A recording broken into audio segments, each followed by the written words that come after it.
ഈ എമ്പുരാൻ സിനിമയുമായി ബന്ധപ്പെട്ട് വലിയ ചർച്ചയും വിവാദവും ഒക്കെ ഉണ്ടായിരിക്കുകയാണല്ലോ.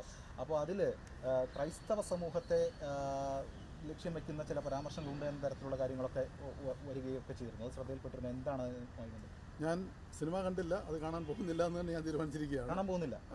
അത് മറ്റൊന്നും കൊണ്ടല്ല, ഞാനങ്ങനെ അധികം സിനിമ കാണാൻ പോകുന്ന ആളല്ല. പക്ഷേ അതിനേക്കാൾ ഉപരി ഈ സിനിമയെ സിനിമയായിട്ട് കാണണം നമ്മൾ. അതിനകത്ത് ഇപ്പോൾ എന്തെങ്കിലും, പക്ഷേ അതേസമയം മൊത്തത്തിൽ നമ്മൾ നോക്കുമ്പോൾ ഈ അടുത്ത കാലത്ത് ക്രൈസ്തവ വിശ്വാസത്തെയും ക്രൈസ്തവ മൂല്യങ്ങളെയുമൊക്കെ ഇകഴ്ത്തി കാണിക്കുന്ന രീതിയിലുള്ള പരാമർശങ്ങളും അതുപോലെയുള്ള സീനുകളുമൊക്കെ പല സിനിമകളിലും കടന്നു വരുന്നുണ്ട്. ഈ സിനിമയിലുണ്ടെന്നാണ് മനസ്സിലാക്കുന്നത്. എമ്പുരാനിലും ചില അത്തരത്തിലുള്ള ചില റെഫറൻസുകൾ ഉണ്ടെന്നാണ് ഞാൻ കേട്ടിട്ടുള്ളത്. പക്ഷേ ഞാൻ പറഞ്ഞല്ലോ, സിനിമ കാണാത്തതുകൊണ്ട് എനിക്കതിനെക്കുറിച്ച് മറ്റു തരത്തിൽ ആധികാരികമായിട്ട് പറയാൻ പറ്റില്ല. അത്തരം റെഫറൻസുകൾ ഉള്ളത് പ്രതിഷേധാർഹമാണെന്നൊരു നിലപാടുണ്ടോ?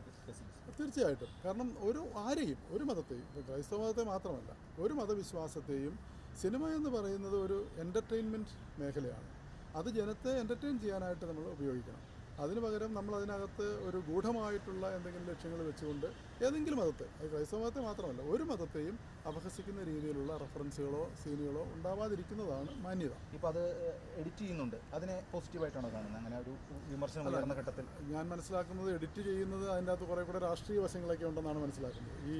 ഇപ്പോൾ പറഞ്ഞ ക്രിസ്ത്യൻ വിശ്വാസത്തോട് ബന്ധപ്പെട്ട കാര്യങ്ങളെക്കുറിച്ചല്ല ഈ എഡിറ്റിംഗ് വന്നിരിക്കുന്നതാണ് ഞാൻ മനസ്സിലാക്കുന്നത്. അപ്പോൾ അത് വേറെ, അതിനകത്ത് പൊളിറ്റിക്സാണ്. ഞാൻ അതിലേക്ക് കിടക്കാനാണ്. അതുകൂടി എഡിറ്റ് ചെയ്യണമെന്നാണോ അങ്ങനെ ഉണ്ടെങ്കിൽ? കാരണം അത്രയും റെഫറൻസ് അല്ല, ഞാൻ പറഞ്ഞല്ലോ, സിനിമ കാണാതെ ഞാൻ അതിനെക്കുറിച്ച് പറയുന്നത് ശരിയല്ല. ഒന്ന്. രണ്ട്, ഒരു സിനിമ എടുക്കുന്നവരുടെ, അതിൻ്റെ ഡയറക്ടറുടെയും കഥാകൃത്തിൻ്റെയും ഒക്കെ മനസ്സിൽ അവരെന്താണ് കണ്ടതെന്നുള്ളത് അതനുസരിച്ചാണ് സിനിമ വരുന്നത്. അപ്പോൾ എഡിറ്റ് ചെയ്ത് അവസാനം അവർ ചിന്തിക്കുന്ന അല്ലാത്തൊരു സാധനം വന്നു കഴിഞ്ഞാൽ അതിന് ആ സിനിമയായിട്ട് കാണാൻ പറ്റുമെന്ന് അറിയത്തില്ല. ഇപ്പോൾ ഖേദപ്രകടനമൊക്കെ നടത്തിയല്ലോ ടീം എമ്പുരാൻ. അതിനെ എങ്ങനെയാണ് പോസിറ്റീവായിട്ടാണോ അല്ലെങ്കിൽ അതിനെ എങ്ങനെയാണ് കാണുന്നത്?